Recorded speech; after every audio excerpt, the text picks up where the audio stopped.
The fields east of Prokhorovka lay silent under the heavy blanket of a summer afternoon in July 1943. The wheat, once golden and proud, now trampled into mud, bearing witness to the mechanical monsters that had crossed it in the preceding days. The air smelled of diesel, cordite, the unmistakable copper scent of spilled blood that had become the signature perfume of the Eastern Front. Gefreiter Hans Müller wiped sweat from his brow, his fingers leaving streaks of grime and oil across his forehead. At 22, the young machine gunner from Bavaria had already aged decades in his 3 years on the Russian front. His blue eyes, once bright with youth and promise, now carried the 1,000-yard stare of a man who had witnessed humanity at its worst.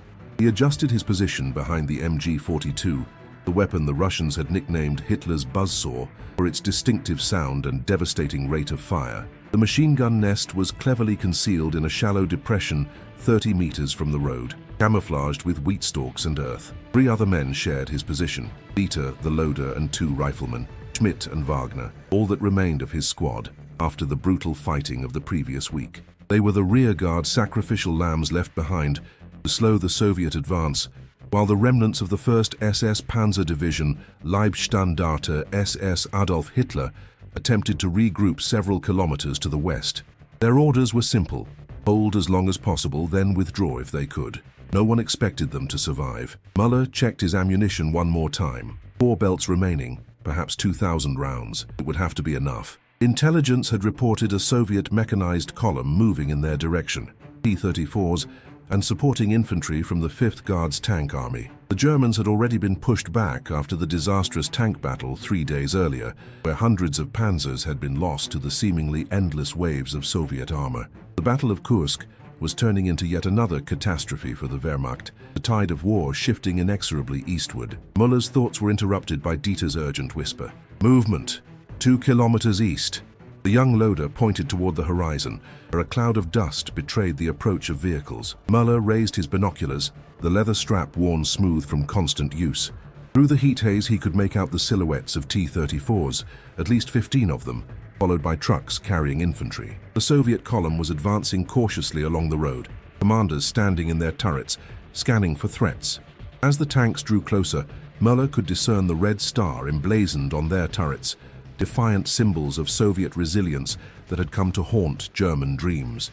The lead tank was perhaps 800 meters away now, close enough that Müller could see the commander's face through his binoculars. A young man, probably no older than himself, with high Slavic cheekbones and the determined expression of someone who had witnessed the devastation of his homeland and was now exacting vengeance.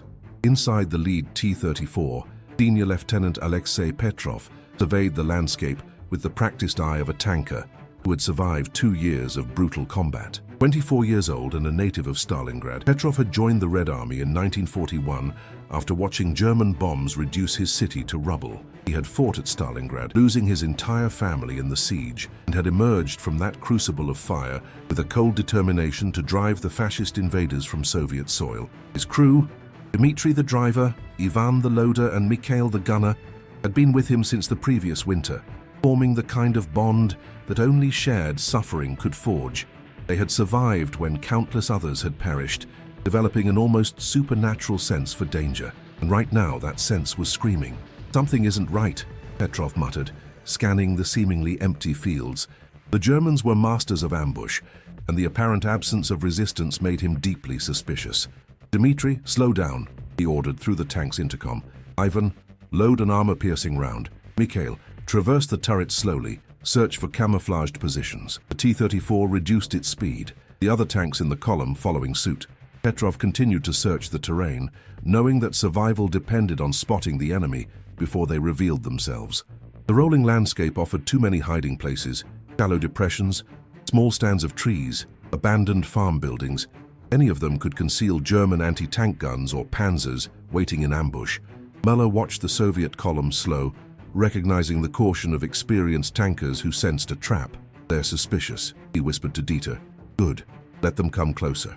His mind raced, calculating odds and possibilities. The MG-42, despite its fearsome reputation, was not an anti-tank weapon. Its 7.92mm rounds would merely ping harmlessly off the T-34's sloped armor. Under normal circumstances, a machine gun nest would be nothing more than a minor annoyance to a tank column, quickly neutralized by a high-explosive round or a burst of coaxial machine gun fire. But Muller had a plan, born of desperate innovation and the harsh lessons learned through years of combat against Soviet armor. He had observed something during previous engagements, a vulnerability in Soviet tank operations that might be exploitable, at least momentarily.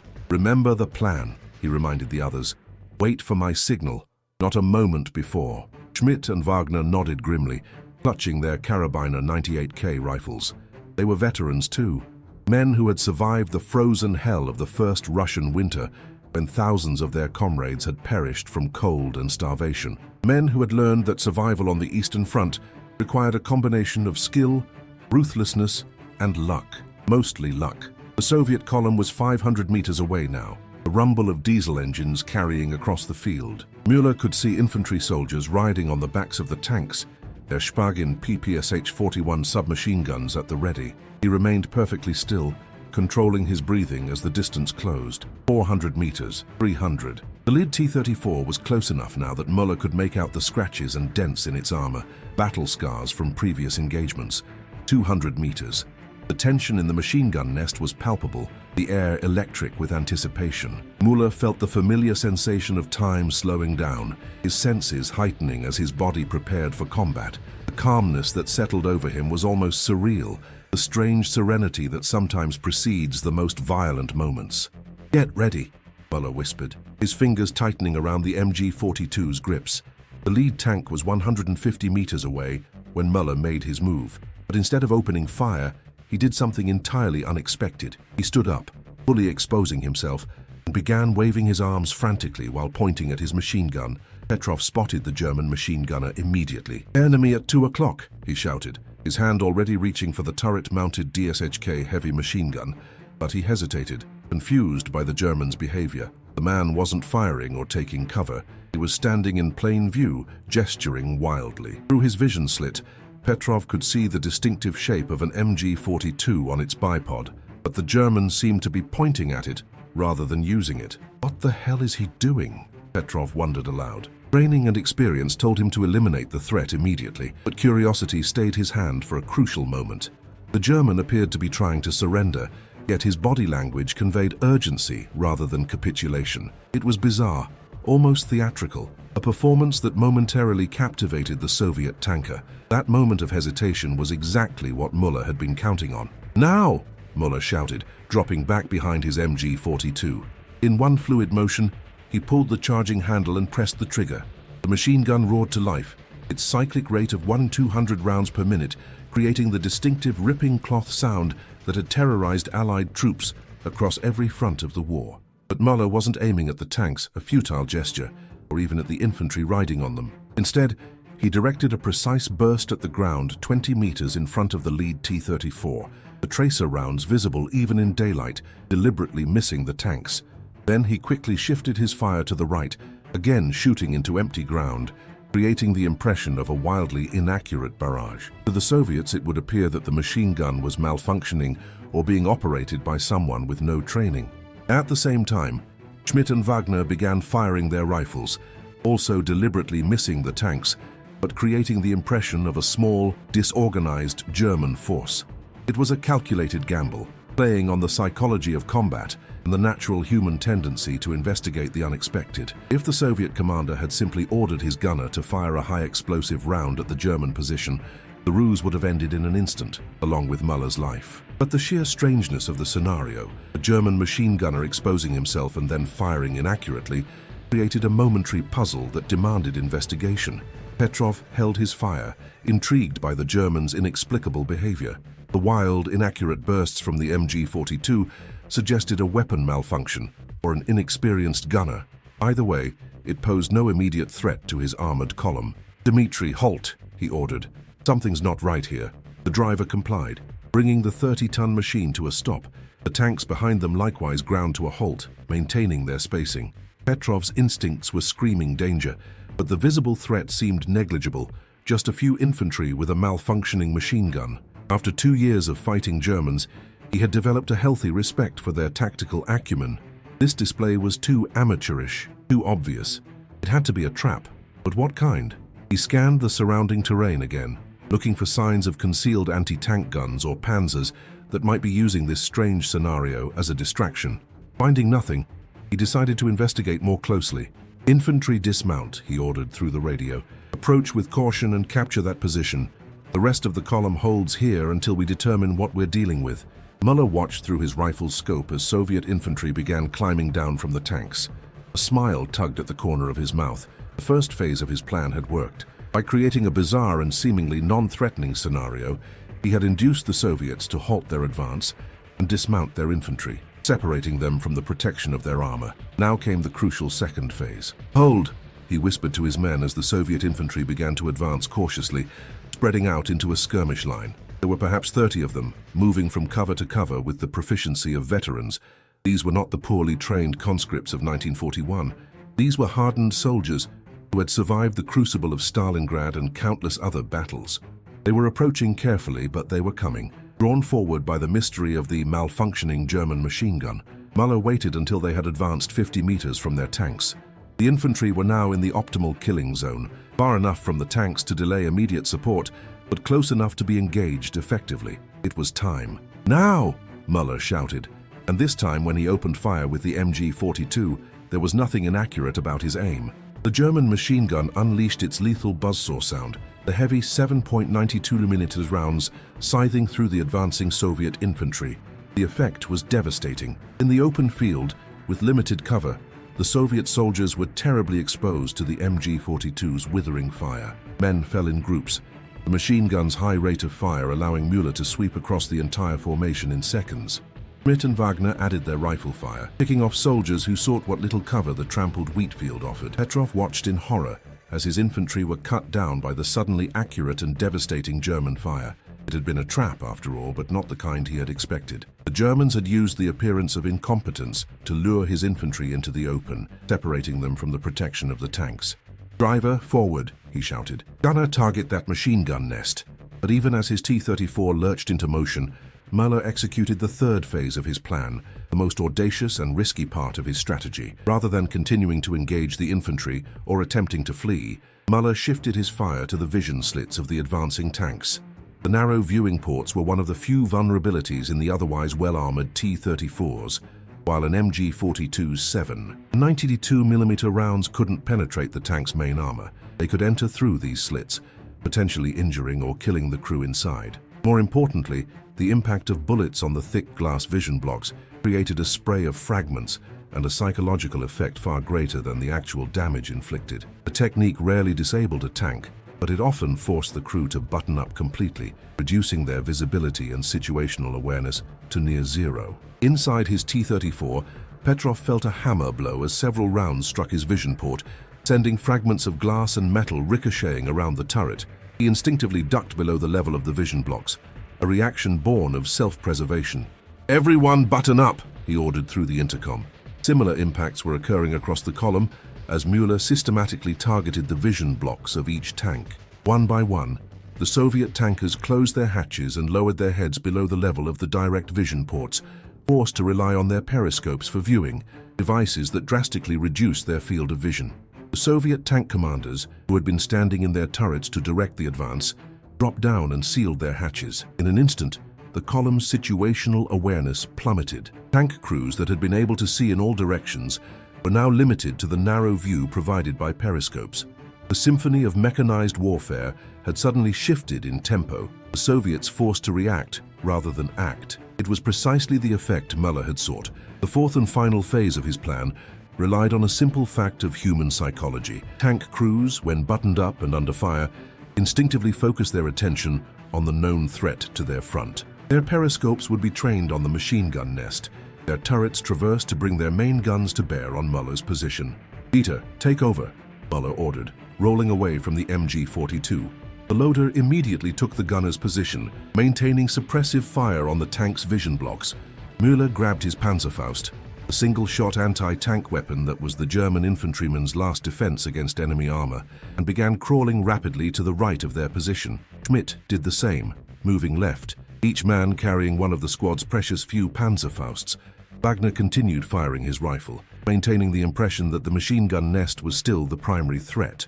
The Soviet tanks were now advancing in a ragged line, their main guns searching for targets, but with their crews buttoned up and focused on the machine gun nest to their front. Their flanks, usually monitored by the commander standing in the turret, were now blind spots.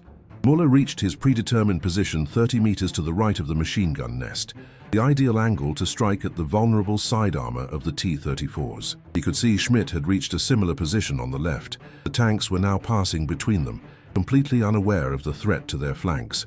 Muller waited until the third tank in the column was directly in front of him, no more than 20 meters away. He could see the individual weld seams on its side armor, hear the grinding of its tracks above the sound of Dieter's continued machine gun fire. He raised the Panzerfaust to his shoulder, took aim at the vulnerable area where the turret met the hull, and squeezed the trigger. A hollow tube on Müller's shoulder belched fire and smoke as the shaped charge warhead streaked toward its target. The 100mm warhead struck precisely where he had aimed, the copper cone inside the warhead transforming into a superheated jet of metal that punched through the T-34's relatively thin side armor as if it were paper. Inside the tank, the penetration caused a catastrophic spray of molten metal and fragments. Secondary explosions followed as the jet ignited ammunition stored in the fighting compartment. Within seconds, flames began pouring from the tank's hatches, followed by the hollow boom of its ammunition cooking off. Across the field, Schmidt's Panzerfaust claimed another victim, striking the lead tank in the vulnerable engine compartment. The effect on the Soviet column was immediate and dramatic. 2 of their number were now blazing funeral pyres, the surviving crews desperately trying to orient themselves to this new threat from their flanks. But with their vision severely limited by being buttoned up, confusion reigned. Some tanks began to traverse their turrets toward the flanks, while others continued to focus on the machine gun nest. The cohesion of the Soviet formation, already compromised by the unexpected halt and infantry deployment, now collapsed completely. Inside his tank, Petrov fought to make sense of the rapidly deteriorating situation. The intercom was filled with panicked reports as tank commanders tried to locate the source of the anti-tank fire that had just claimed 2 of their number. Where are they coming from? I can't see anything. Nikolai's tank is hit. The radio traffic was chaotic, discipline breaking down in the face of an invisible threat. Petrov knew they had blundered into a well-executed ambush. The strange behavior of the machine gunner, the seemingly inaccurate fire, it had all been a ruse to make them stop, deploy their infantry, and then button up their tanks. Now they were being picked off by anti-tank weapons from concealed positions on their flanks. It was a textbook example of the tactical excellence that had made the Wehrmacht so formidable, despite being outmatched in numbers and equipment. All tanks, reverse, Petrov ordered through the radio. Get back to the tree line. We need to regroup and reassess. It was a difficult decision, abandoning the infantry that had already suffered heavy casualties, but continuing the advance under these conditions would only result in more destroyed tanks. The surviving infantry would have to make their way back as best they could. One by one, the T-34s began to reverse, their engines roaring as they executed the hastily ordered withdrawal. Muller watched in amazement as the Soviet column began to retreat. He had gambled everything on a desperate trick, and somehow it had worked. 2 tanks destroyed, the rest withdrawing, and the supporting infantry decimated by machine gun fire. It was a small victory in the grand scheme of the titanic struggle unfolding across the Eastern Front, but for this one moment, 4 German soldiers had stopped an entire Soviet tank column. "Cease fire," Muller ordered, as the tanks disappeared back the way they had come, leaving their burning comrades behind. "They'll be back, and next time they won't fall for the same trick.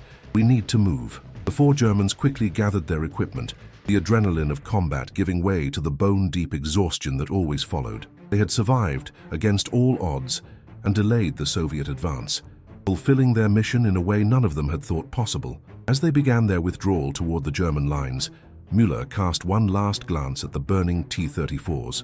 The war had taught him to take victories where he could find them, knowing they were increasingly rare for the Wehrmacht. The tide of history was turning against Germany, the limitless resources and manpower of the Soviet Union grinding down the once invincible German war machine day by day. But for now they had won a small reprieve through cunning rather than force, a fitting metaphor for the German situation on the Eastern Front in the summer of 1943. 3 kilometers east, Petrov stood in the turret of his T-34, watching the 2 columns of black smoke rising from his destroyed comrades.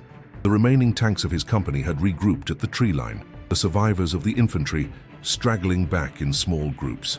His face was a mask of contained fury, not at the Germans who had ambushed them, but at himself for falling into such a simple trap. "A machine gunner pretending to have a malfunctioning weapon," he muttered, shaking his head at the elegant simplicity of the ruse. And I stopped to investigate. It was a lesson he would not forget, another scar to add to the collection he had accumulated in 2 years of war. But unlike many lessons on the Eastern Front, this one hadn't cost him his life. "Prepare to advance again," he ordered, his voice hardened with resolve. "This time we send a reconnaissance team ahead, and the tanks provide covering fire from here." He would not make the same mistake twice. The Germans might have won this small engagement through guile, but the unstoppable momentum of the Soviet advance would continue. For every clever German trick, the Red Army had thousands more tanks, millions more men.